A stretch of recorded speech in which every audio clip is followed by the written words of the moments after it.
Hello students, आप सभी का स्वागत है जैसैनिक क्लासेज में। तो आज हमारा नया टॉपिक शुरू होने जा रहा है।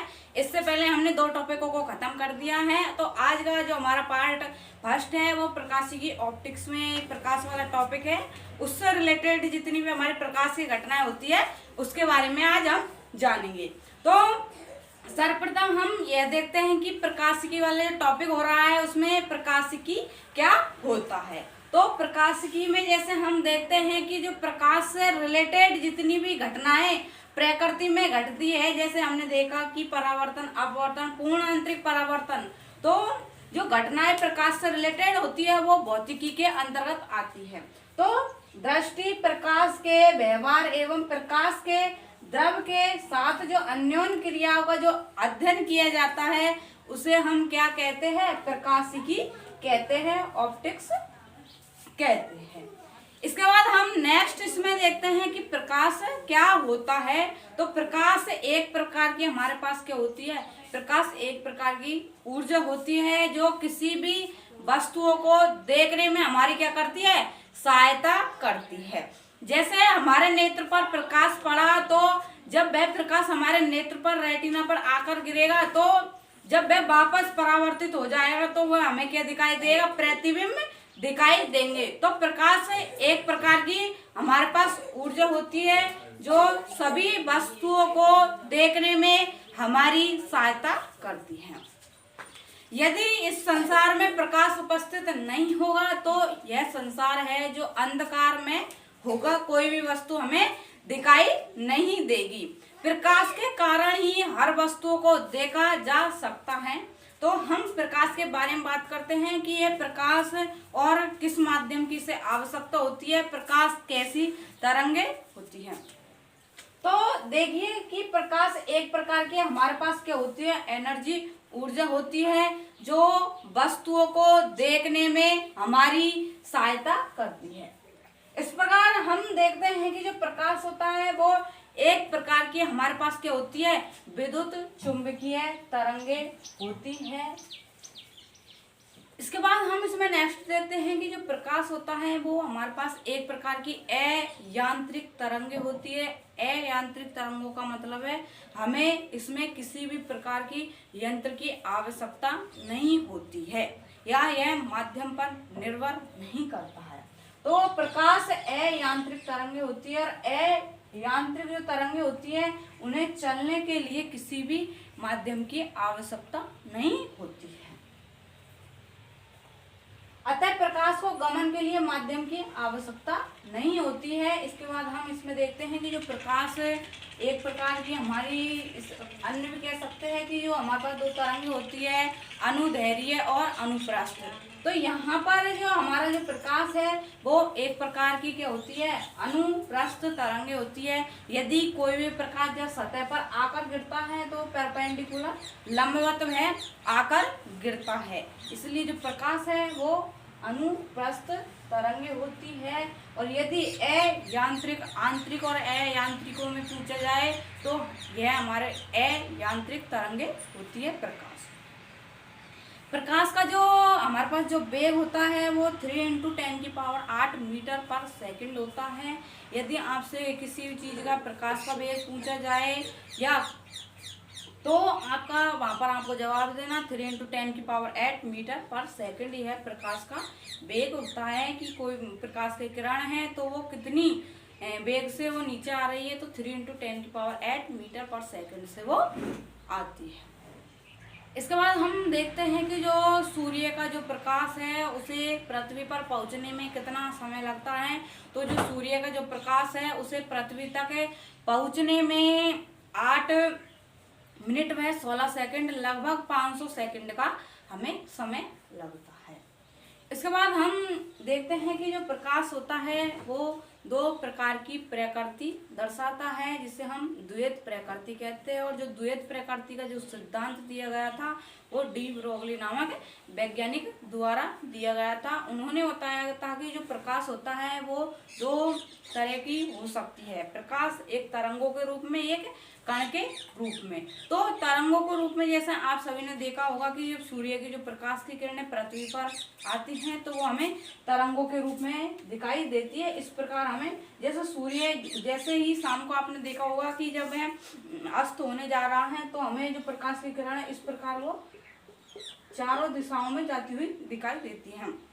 तो जो हमें प्रकाश की जो इस वाली तरंगों के रूप में दिखाई देती है, तरंगों के रूप में, तो वो हमें तरंग प्रकृति दर्शाती है प्रकाश की।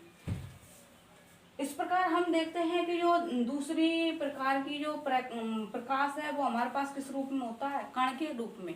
जैसे आप सभी ने देखा होगा कि जैसे ही कोई वाहन चला है और चलने के बाद सड़कों पर जैसे धूल मिट्टी के कण हैं, तो जब वह वाहन चलना प्रारंभ करता है तो तेजी से पीछे से आपने कण उड़ते हुए दिखाई देखे होंगे। तो वहां पर जो प्रकाश दिखाई देता है वो हमें कण के रूप में दिखाई देता है।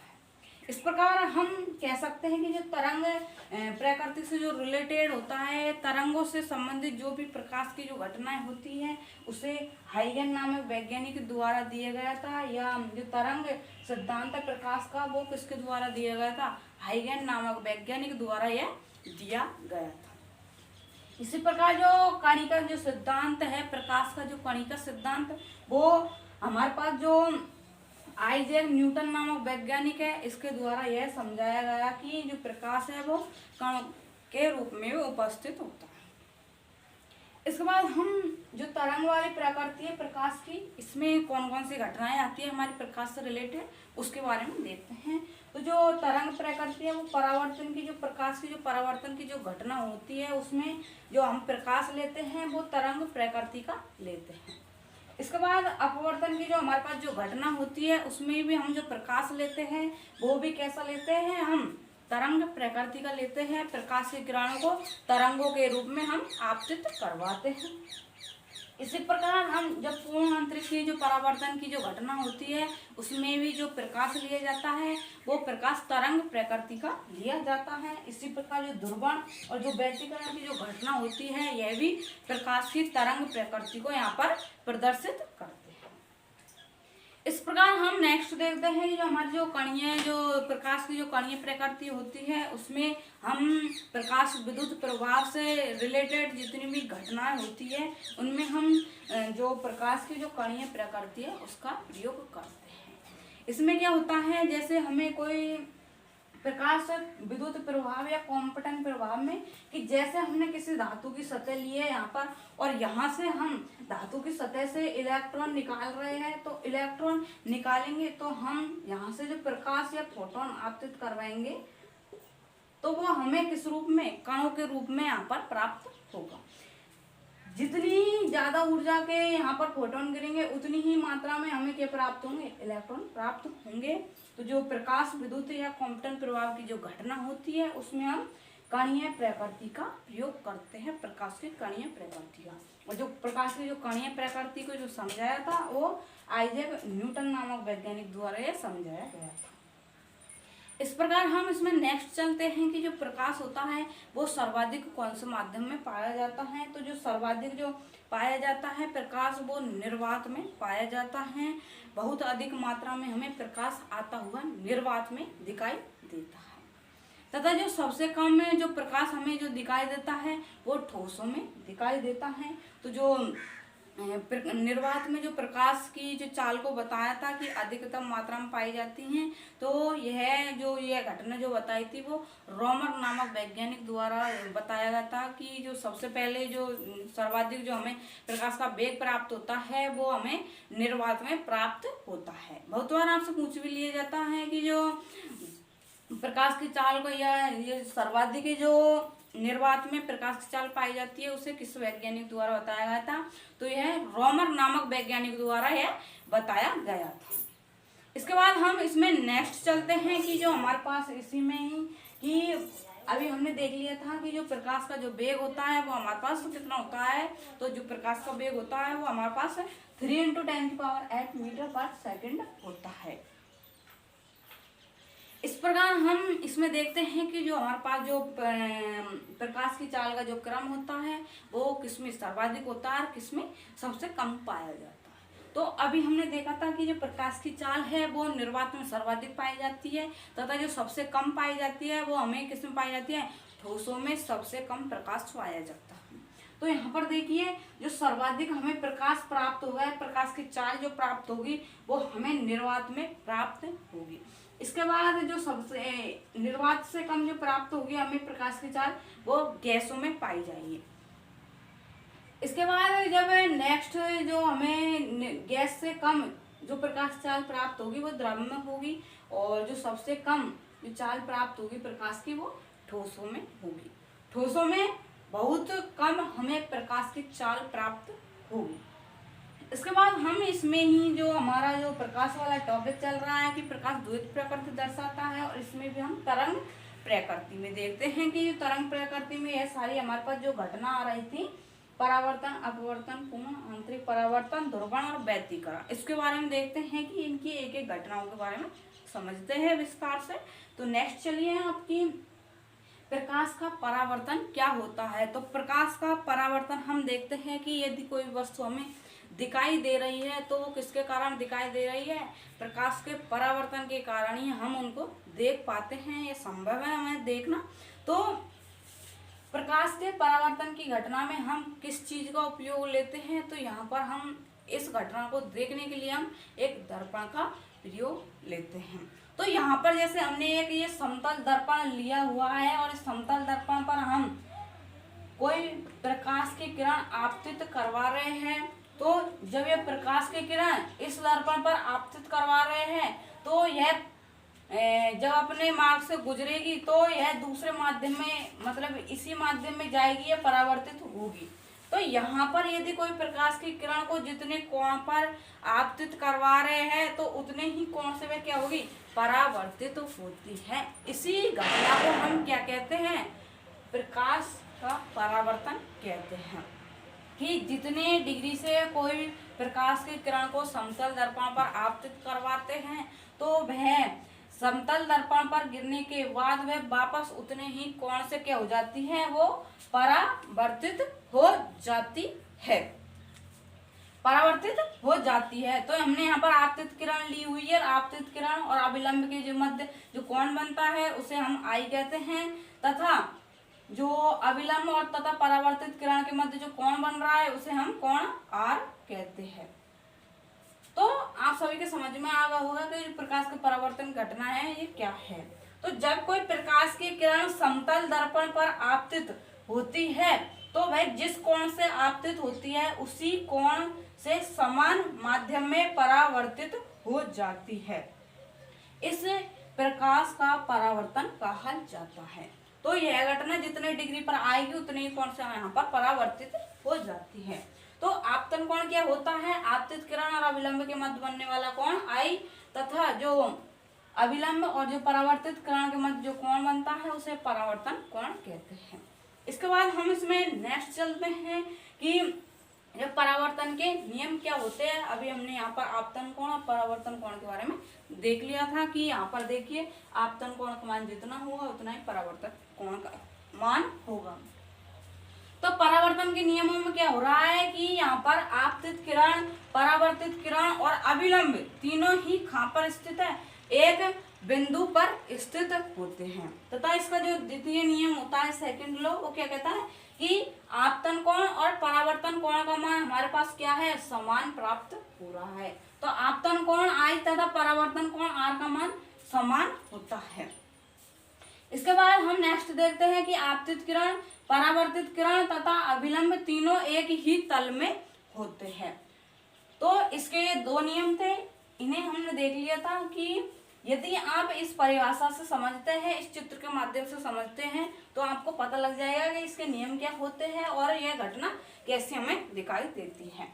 तो इसके बाद हम नेक्स्ट बात करते हैं कि जो आपतित किरण तथा परावर्तित किरण है यह तरंग दैर्घ्य और आवृत्ति इनकी क्या होती है, समान होती है परावर्तन की घटना में। जैसे अभी आप सभी ने देखा था कि जो प्रकाश के परावर्तन की घटना है यह एक ही माध्यम में हो रही है, इसमें कोई माध्यम चेंज नहीं हो रहा है। तो यदि एक ही माध्यम लिया जा रहा है यहाँ पर, तो इसमें क्या हो रहा है, आवृत्ति और तरंग दैर्घ्य क्या रहेगी, समान रहेगी। यदि कोई प्रकाश की किरण जैसे हमने देखा 10⁵ हर्ट्ज से आपतित हो रही है, तो वह परावर्तित होने के बाद उनकी आवृत्ति और तरंग दैर्घ्य कितनी होगी, तो वह जितने से वो आपतित हो रही है आवृत्ति से और तरंग दैर्घ्य से, उतनी ही वह परावर्तित होगी। तो यहाँ पर आपतित किरण तथा परावर्तित किरण की तरंग दैर्घ्य तथा आवृत्ति क्या होती है, समान होती है, इनमें कोई चेंज नहीं होता है। इसके बाद हम इसके उदाहरणों को देखते हैं कि परावर्तन के उदाहरणों में जैसे आप सभी ने देखा होगा कि ग्रहों का चमकना, तारों का चमकना, सूर्य का चमकना और अलग अलग वस्तुओं का हमें दिखाई देना। तो ये सारी जो हमें घटनाएं दिखाई देती है वो प्रकाश के परावर्तन के कारण ही दिखाई देती है। तो तारों का चमकना, हीरो का चमकना, ग्रहों का चमकना, वस्तुओं का दिखाई देना तथा जो वस्तु जिस प्रकाश का उत्सर्जन करती है वह वस्तु हमें कैसे दिखाई देती है, उस ही रंग की हमें दिखाई देती है। इसी प्रकार यदि कोई वस्तु सभी रंगों का क्या करती है, यदि अवशोषण करती है, तो वह वस्तु हमें कैसे दिखाई देगी, वह वस्तु हमें काले रंग की दिखाई देगी। जैसे आप सभी को दिखाई दे रहा होगा कि ये बोर्ड है और इस पर हमने ये ब्लैक अक्षर लिखे हुए हैं। तो ये ब्लैक अक्षरों से आपके पास कैसा प्रकाश उत्सर्जित हो रहा है, तो यहाँ से आपको ब्लैक प्रकाश ही उत्सर्जित हो रहा है, इसलिए आपको यह शब्द कैसे दिखाई दे रहा है, ब्लैक दिखाई दे रहे हैं। इसी प्रकार जैसे आप सभी ने देखा होगा कि यदि कोई आपके सामने लाल रंग की वस्तु रखी हुई है और वह लाल रंग के प्रकाश का उत्सर्जन कर रही है, इसलिए वो वस्तु आपको कैसे दिखाई दे रही है, लाल दिखाई दे रही है। इसी प्रकार हम इसमें और उदाहरण देख सकते हैं, जैसे दूध का सफेद दिखाई देना। तो दूध का सफेद दिखाई देना भी क्या है, प्रकाश के परावर्तन की घटना है। इसी प्रकार हम इसमें जैसे पत्तियों का हरा दिखाई देना, तो पत्तियां हरे रंग की और वो हरे रंग के प्रकाश का क्या कर रही है, उत्सर्जन कर रही है। तो जो पत्तियां है उनका रंग हमें कैसे दिखाई दे रहा है, हरा दिखाई दे रहा है। तो यदि कोई वस्तु सभी रंगों के प्रकाश का अवशोषण करती है, तो वह वस्तु हमें कैसे दिखाई देती है, काली दिखाई देती है। इसके बाद हम इसमें एक चीज और बता देते हैं कि जो प्रकाश के जो परावर्तन की घटना होती है वो सभी दर्पणों में संपन्न होती है। जैसे आपने समतल दर्पण देखा, उत्तल दर्पण देखा और अवतल दर्पण देखा और गोलीय दर्पण, इन सभी में परावर्तन के प्रकाश के परावर्तन की घटना वो संपन्न होती है। थैंक यू, धन्यवाद। यदि आप सभी को यह वीडियो अच्छी लगी हो तो प्लीज इसको लाइक करें, चैनल को सब्सक्राइब करें और इसी तरह की अन्य वीडियो देखने के लिए आप बेल आइकन दबाना न भूलें। थैंक यू, धन्यवाद। नेक्स्ट पार्ट के लिए आप सभी तैयार रहे।